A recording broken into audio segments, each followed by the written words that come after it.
Hello दोस्तों, आज हम डिस्कस करेंगे नए टॉपिक के बारे में जिसका नाम है effect of pressure on phase change. अक्सर ये वाले कॉन्सेप्ट्स हैं जो मेल्टिंग, फ्रीजिंग, कंडेंसेशन हो गया, हमारा डेपोजिशन हो गया, सब्लिमेशन, वेपराइजेशन, ये कॉन्सेप्ट्स हम निगलेक्ट कर देते हैं, थ्योरेटिकल वे में ले लेते हैं कि आसान से हैं कॉन्सेप्ट। बट ये एक बहुत ही इंपॉर्टेंट कॉन्सेप्ट्स हैं जो नेचर को डिफाइन करते हैं। तो इसके लिए ये वाले कॉन्सेप्ट पढ़ना, इसको डेप्थ में एनालाइज करना हमें नेचर की डेफिनेशन देते हैं। ठीक है, एक आपके सामने एक क्वेश्चन भी पेश करता हूं कि क्यों मार्स के ऊपर हमें पानी नहीं मिलता। इसके पीछे का जस्टिफिकेशन आपको एंड में जरूर मिलेगा, तो आपको क्या करना है, पूरी वीडियो को जरूर देखना है। ठीक है, इससे प्रीवियस वीडियो में मैंने डिस्कस किया है effect of temperature on phase change bye constant the pressure. उस वीडियो को भी आप ज़रूर देखें, उससे कई कॉन्सेप्ट आपके क्लियर हो जाएंगे। ठीक है, तो आइए शुरू करते हैं। तो सबसे पहले इंपॉर्टेंट जो बात आपको नोट करके रखनी है कि प्रेशर फेवर डेंसर स्टेट। इस बात को आप नोट करके रखें, जो भी डेंसर स्टेट होगी उसको प्रेशर ज़्यादा फेवर करेगा। ठीक है, तो मेल्टिंग क्या होती है? मेल्टिंग होती है, मेल्टिंग पॉइंट में क्या होता है, सॉलिड से लिक्विड का ट्रांजिशन। इसमें से अगर हम एक्सेप्शन को हटा दें, मतलब कि लिक्विड और आइस का फेज, इसको भी थोड़ा सा डिफाइन कर लेता हूं कि ये टेम्परेचर है, ये प्रेशर है, ये दोनों जो तीनों कर्व्स हैं, सब्लिमेशन, मेल्टिंग और इवेपोरेशन, एक पॉइंट पे आके मिलते हैं, ट्रिपल पॉइंट कहते हैं उसको। ऊपर है एक क्रिटिकल पॉइंट, ये वाले फेस में ये पानी की कंडीशन है, मतलब इस स्टेट में आइस की फॉर्मेशन में रहेगा, इस कंडीशन में पानी की कंडीशन में, और इस फेस में वेपर्स और स्टीम की कंडीशन। ठीक है, तो अब आते हैं टॉपिक पे। अब एक्सेप्शन को छोड़ें आप, आइस और लिक्विड वाली स्टेट को आप देखें मत। ठीक है, एक्सेप्शन को छोड़ें। Most of the substance other than exception क्या होता है, अगर हम प्रेशर का इंक्रीज करेंगे, कौन सी कंडीशन फेवर करेगा प्रेशर के इंक्रीज होने के कारण? Denser state. इन दोनों में डेंसर कौन है? सॉलिड है। तो सॉलिड के ऊपर हम प्रेशर लगाएंगे तो और ज़्यादा वो क्लोजली पैक्ड होंगे, जिसके कारण क्या होगा, मेल्टिंग पॉइंट इंक्रीज कर जाएगा, मतलब उसको मेल्ट करने में और ज़्यादा टेम्परेचर लगेगा। नॉर्मल सी बात। अब आते हैं एक्सेप्शन के केस के ऊपर, मतलब कि यहाँ पे लिक्विड पानी है और सॉलिड क्या है, आइस की स्टेट में है। अब इन दोनों में ट्रांजिशन देखें, मेल्टिंग के केस में क्या होता है, सॉलिड से लिक्विड। इन दोनों में डेंसर कौन है? डेंसर होगा लिक्विड, ना कि आइस। आइस हमेशा पानी के ऊपर फ्लोट करती है, लिक्विड ज़्यादा डेंस माना जाता है, क्योंकि आइस की कंडीशन में क्या होता है, हाइड्रोजन बॉन्ड है, ज़्यादा ऑक्यूपाई करता है स्पेस, आपने पढ़ा होगा। तो प्रेशर किसको फेवरेबल करेगा, फेवर करेगा लिक्विड स्टेट को, ज़्यादा डेंस स्टेट को। तो प्रेशर इंक्रीज होने के कारण क्या होगा, लिक्विड स्टेट को फेवर करेगा। तो क्या होगा, वो लिक्विड स्टेट में जाएगा। अगर बर्फ के ऊपर हम ज़्यादा प्रेशर लगाएंगे, ज़्यादा तेज़ी से मेल्ट होने लगेगा, मेल्टिंग पॉइंट क्योंकि डिक्रीज हो जाएगा। ठीक है, उसी कंडीशन में क्या होगा, मेल्टिंग पॉइंट डिक्रीज हो जाएगा, ज़्यादा तेज़ी से मेल्ट करने लगेगा। इसी को देखते हुए आइस के ऊपर आप स्केटिंग करते हो, तो नीचे जो स्केट लगे होते हैं, आपके वेट के कारण प्रेशर लगता है। प्रेशर लगने के कारण क्या होगा कि मेल्टिंग पॉइंट डिक्रीज होगा, ये वाली कंडीशन, और ज़्यादा तेज़ी से वो नीचे एक लेयर सी क्रिएट हो जाएगी लिक्विड की, जिसके कारण आप आसानी से स्केट कर सकते हो। ठीक है, आप इजीली स्लिप कर सकते हो, स्किड कर सकते हो। तो वो वाली कंडीशन आ जाएगी, क्योंकि मेल्टिंग पॉइंट डिक्रीज हो जाएगा। एवलांच के केस में सिमिलर कॉन्सेप्ट, प्रेशर इंक्रीज होगा, स्नो ज़्यादा होगी, प्रेशर स्नो ज़्यादा होने की वजह से प्रेशर इंक्रीज होगा, एक सर्टेन पॉइंट पे मेल्टिंग पॉइंट डिक्रीज हो जाएगा, जिसके कारण वो लिक्विड स्टेट में आने की कोशिश करेंगे और स्लिपेज होगा, एवलांच का क्रिएशन होगा। ठीक है, वही कॉन्सेप्ट तभी मैं बता रहा हूँ, ये कॉन्सेप्ट नेचर को डिफाइन करते हैं। ठीक है, अब आते हैं फ्रीजिंग पॉइंट पे। फ्रीजिंग पॉइंट का ट्रांजिशन लिक्विड से सॉलिड में।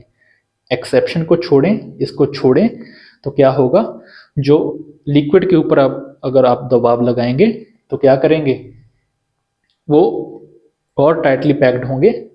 ज़्यादा डेंस कौन है, किसको फेवर करेगा, प्रेशर डेंसर को, क्योंकि सॉलिड जो ज़्यादा डेंस है उसको फेवर करेगा, उस स्टेट में आने की कोशिश करेगा।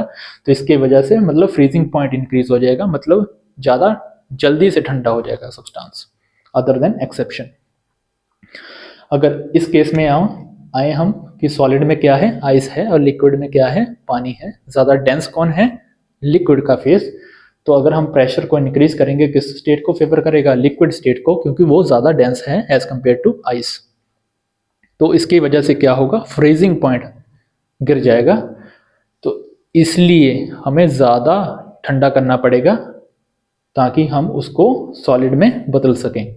इसी के कारण कि डीप इनसाइड द ओशन जो पानी होता है, क्योंकि जितनी हम गहराई में जाएंगे उतना ज़्यादा प्रेशर इंक्रीज करेगा, जिसकी वजह से क्या होगा, प्रेशर इंक्रीज करने की वजह से वो लिक्विड स्टेट में रहेंगे। तो तभी अंदर जो पानी होता है, एक तो प्रेशर इंक्रीज होने के कारण, दूसरा इसमें नमक ज़्यादा होता है ओशन के पानी में, तो उसका फ्रीजिंग पॉइंट और भी कम हो जाएगा, इसलिए इजीली वो फ्रीज नहीं होता अंदर का पानी डीप इनसाइड द ओशन। तो इसकी इंपॉर्टेंस आपको पता लग गई होगी, ठीक है। अब आते हैं वेपराइजेशन की तरफ। वेपराइजेशन बॉइलिंग के रिलेटेड है, इवेपोरेशन प्लस बॉइलिंग। इसको मैंने, जो मेरी 2 वीडियोस हैं बॉइलिंग की, वो आपको ज़रूर देखनी पड़ेगी, उससे आपका कॉन्सेप्चुअल क्लैरिटी होगी कि बॉइलिंग आखिर में क्या है। इसमें थोड़ा सा आपको नहीं समझ में लगेगा, मेरे मुताबिक आपको लग भी सकता है, और भी ज़्यादा क्लैरिटी के लिए वो 2 वीडियोस बॉइलिंग के ऊपर हैं, वो ज़रूर देखें। एक तो प्रेशर का क्या इफेक्ट है, एक टेम्परेचर का क्या इफेक्ट होता है, हाँ, वेपर प्रेशर के ऊपर, ठीक है। तो वो वाली वीडियोस ज़रूर देखें। यहाँ पे भी मैं डिफाइन कर देता हूँ कि बॉइलिंग क्या होती है। प्रेशर का सेम होना, एक्सटर्नल प्रेशर के बराबर वेपर प्रेशर होना, तो वो बॉइलिंग कहलाती है। एट सर्टन टेम्परेचर अचीव होता है। तो बॉइलिंग का कंडीशन ये रहती है कि उसका टेम्परेचर से लेना देना नहीं होता, सिर्फ लेना देना है उसका प्रेशर से, ठीक है। तो प्रेशर इंक्रीज होगा वेपराइजेशन में, लिक्विड से गैस, डेंस कौन है, लिक्विड है। तो प्रेशर इंक्रीज होने के लिए कौन सी स्टेट में फेवरेबल रहेगा, लिक्विड स्टेट में। तभी अगर हम प्रेशर यहाँ पे इंक्रीज कर दें, ये तो नॉर्मल बॉइलिंग कंडीशन है, 1 atm पे और 100 डिग्री सेल्सियस अचीव होता है। अगर ये वाला प्रेशर हम बढ़ा दें तो यहाँ कहीं बॉइलिंग अचीव होगी, जिसका मतलब कि थोड़ा टाइम लगेगा उसको बॉइलिंग को अचीव होने में, हालांकि टेम्परेचर बढ़ जाएगा। तो प्रेशर के बढ़ने से बॉइलिंग पॉइंट इंक्रीज होगा। इस केस में अगर हम प्रेशर, एक्सटर्नल प्रेशर को गिरा दें, तो जो वेपर प्रेशर बनेगा वो ज़्यादा जल्दी यहाँ पे अचीव हो जाएगा, इस दोनों कंडीशन के बीच में कहीं। तो मतलब कि फास्ट वेपराइजेशन होगी, ज़्यादा तेज़ी से हमें बॉइलिंग पॉइंट देखने को मिलेगा at same temperature, at certain temperature. Boiling, हम ये कहते हैं कि boiling only at 100 degree centigrade, ये गलत है। बॉइलिंग एट 100 डिग्री सेंटीग्रेड ये सही है, मतलब कि प्रेशर के हिसाब से बॉइलिंग पॉइंट चेंज होता रहता है। इसका जस्टिफिकेशन मेरी 2 वीडियोस पे आपको ज़रूर मिलेगा, ठीक है। तो वो वाली वीडियोस आप ज़रूर देखें। अब आते हैं कंडेंसेशन के ऊपर। कंडेंसेशन में क्या होता है, गैस से लिक्विड, दोनों में डेंस कौन है, लिक्विड है। तो प्रेशर इंक्रीज होने के लिए कौन सी स्टेट फेवरेबल है, लिक्विड स्टेट। तभी कंडेंसेशन इजी हो पाएगी प्रेशर के इंक्रीज के होने के कारण। तभी आप एलपीजी में देख सकते हो, और रूम फ्रेशनर आप परफ्यूम्स में देख सकते हो, बुटेन होती है वो हाईली कंप्रेस होती है, गैस कंप्रेस किया जाता है ताकि लिक्विड फेस में उसका ट्रांजिशन हो पाए, ताकि कंडेंसेशन ईजी हो पाए, ठीक है। अब आते हैं सब्लिमेशन के केस में। आप यहाँ पे देख सकते हैं ट्रिपल पॉइंट के नीचे सब्लिमेशन की कर्व है। इन दोनों में ट्रांजिशन फेस दिख रहा है, सॉलिड से गैस जा सकते हैं। ये वाला फेस जो है, लिक्विड वाला फेस एग्जिस्ट ही नहीं करता। इसीलिए अगर हम प्रेशर बढ़ाएंगे सब्लिमेशन के केस में, कौन सी स्टेट अचीव रहेगी, सॉलिड वाली स्टेट। तो इसी कंडीशन में, अंडर हाई प्रेशर कंडीशन में, जो सब्लिमेशन है नहीं होती। अगर उसको प्रेशर को कम किया जाए तो एक गैस के लिए स्पेस क्रिएट होगी, वो ऑक्यूपाई करेगी, तो सब्लिमेशन फास्ट होगी। अगर आप यहाँ पे कैम्फर यानी कि कपूर को रखेंगे, वो धीरे धीरे सब्लिमेट करेगा, क्योंकि एटमॉस्फेरिक प्रेशर लग रहा है, अगर मैं उस प्रेशर को, एक्सटर्नल प्रेशर को कम कर दूं, लो कर दूं, तो क्या होगा, इजीली सब्लिमेशन होगी, फास्ट सब्लिमेशन होगी। ठीक है, तो सब्लिमेशन के लिए कंडीशन क्या रहनी चाहिए, लो प्रेशर कंडीशन, जैसे कि आप यहाँ पे देख सकते हैं ट्रिपल पॉइंट से नीचे की कंडीशन में जो प्रेशर है इससे कम रहना चाहिए। ठीक है, तभी सब्लिमेशन हो पाएगी। और ये नेचर के ऊपर भी डिपेंड करता है, अलग अलग प्रकार के जो सब्सटेंसेस है उसका अलग ट्रिपल पॉइंट, अलग सब्लिमेशन दर्शाता है, अलग अलग प्रेशर के ऊपर। ये पानी की कंडीशन है, इसको नोट करके रखें, ये पानी के लिए है वैलिड। ठीक है, डेपोजिशन का केस आ गया। डेपोजिशन में गैस से सॉलिड का ट्रांजिशन, तो ज़्यादा फेवरेबल प्रेशर अगर इंक्रीज होंगे करेंगे तो किसको फेवर करेगा, सॉलिड स्टेट को। तो डेपोजिशन के केस में अगर प्रेशर इंक्रीज करेंगे तो डेपोरेशन रेट इंक्रीज होगा।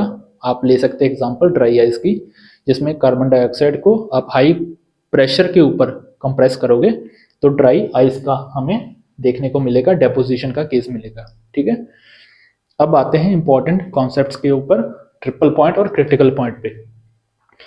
अब ट्रिपल पॉइंट क्या है, ट्रिपल पॉइंट मतलब कि इस प्रेशरेबल कंडीशन के ऊपर पानी के केस में, नोट करना, पानी के केस में इस ये वाला प्रेशर उसको देंगे और ये वाला टेम्परेचर पे एक पॉइंट आएगा जिसको कहते हैं ट्रिपल पॉइंट, जिस पॉइंट पे आइस, पानी और स्टीम स्टेबल कंडीशन में रहेंगे, मतलब को एग्जिस्ट करेंगे, मतलब कि इक्विलिब्रियम मेंटेन करेंगे तीनों फेज।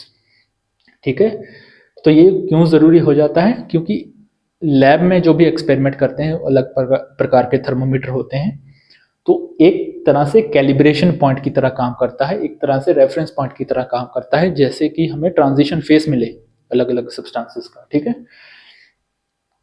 तो अभी वही क्वेश्चन जो मैंने पहले रेज किया था, क्यों मार्स के ऊपर हमें पानी नहीं मिलता, क्योंकि उस कंडीशन में ये वाली कंडीशन फेवरेबल नहीं है, ट्रिपल पॉइंट एग्जिस्ट ही नहीं करता कहीं हद तक, मतलब कि वहाँ पे प्रेशर है वो इससे भी कम है, टेम्परेचर तो कम ही है, प्रेशर इससे भी कम है, तो ये वाला फेज एग्जिस्ट ही नहीं करता, लिक्विड फेज एग्जिस्ट ही नहीं करता, तो सीधा सीधा ट्रांजिशन देखने को मिलता है सॉलिड से गैस। तभी इसका रीज़न है कि क्यों मार्स के ऊपर हमें पानी नहीं मिलता। ठीक है ना, इंटरेस्टिंग सी बात। तो इससे ये कॉन्सेप्ट की क्लैरिटी आती है कि कैसे हम नेचर को डिसाइड कर सकते हैं इन कॉन्सेप्ट से।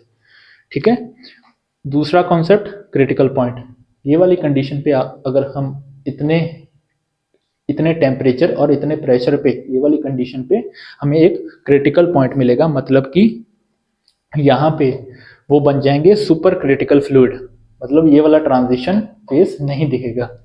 ठीक है, उनकी डेंसिटी दोनों की, गैस और लिक्विड की, बराबर हो जाएगी, मतलब उनके पास जो एनर्जी रहेगी, क्योंकि latent heat of vaporization zero हो जाएगी इस कंडीशन में, उनके पास हाई अमाउंट ऑफ एनर्जी रहेगी। इसको मैंने कॉन्सेप्ट को क्लियर किया है पिछली वीडियो में, सो वो वाली वीडियो आप ज़रूर देखें। तो इस कंडीशन में क्या हो गया, उसके पास हाई एनर्जी रहेगी, तो पावर प्लांट में ये कॉन्सेप्ट्स यूज होते हैं जिसमें हमें हाई आउटपुट चाहिए, बेसिकली हाई एनर्जी से हाई आउटपुट मिलेगा, जिसकी वजह से उसकी एफिशिएंसी बढ़ जाएगी, तो इसीलिए सुपर क्रिटिकल फ्लूइड यूज होते हैं वहाँ पे। इसको मैं एक अलग प्रोसेस से भी समझा देता हूँ। एक प्रोसेस होता है डीकैफिनेशन, मतलब कि जो हमारे कॉफ़ी बीन्स हैं उससे कैफीन को एक्सट्रैक्ट करना। ठीक है, उसका थोड़ा सा प्रोसेस बता देता हूँ। उसमें होता है सुपर क्रिटिकल CO2 यूज होती है, ये वाली कंडीशन नहीं होगी वहाँ पे फेवरेबल, क्योंकि CO2 का भी अपना एक अलग प्रेशर और अलग टेम्परेचर होता है जिसपे वो सुपर क्रिटिकल बन जाती हैं। ठीक है, तो इससे ऑब्वियसली कम ही रहता है। ठीक है, CO2 केस में तो क्या होता है, जो कॉफ़ी बीन्स है उसमें कैफीन होता है, ड्राई स्टेट में वो जमी हुई होती हैं, मतलब टाइटली पैक्ड होती हैं कैफीन्स उसके अंदर। अगर CO2 सुपर क्रिटिकल उसके ड्राई स्टेट से उसको मॉइस्ट स्टेट में तब्दील करना होता है ताकि वो थोड़ा सा लूजली पैक्ड हो, उससे बॉन्ड बना सके। ठीक है, कैफीन थोड़ा सा लूज हो जाए। ठीक है, ऐसा समझें। फिर हमें CO2 सुपर क्रिटिकल वहाँ से पास करनी होती है, क्योंकि ईजिली पेनिट्रेबल है, हाई अमाउंट ऑफ एनर्जी है उसके पास, क्योंकि सुपर क्रिटिकल में ये वाला ट्रांजिशन फेज नहीं रहता।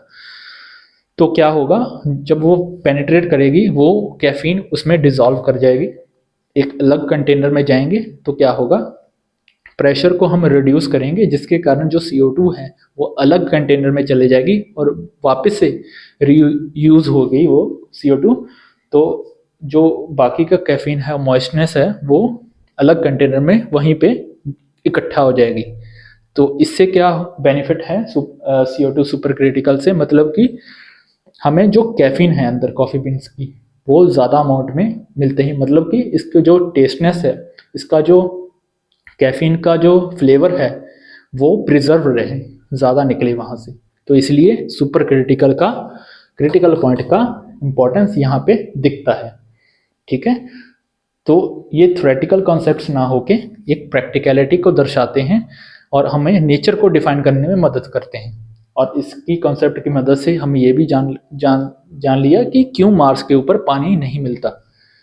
ठीक है, तो आपको क्या करना है, इस चैनल को सब्सक्राइब करना है, लाइक करना है, और जाते जाते आप एक वैल्यूएबल कमेंट जरूर शेयर करें कि कैसा कॉन्सेप्ट लगा आपको।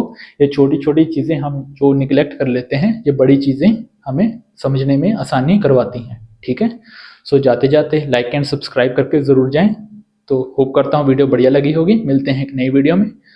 धन्यवाद।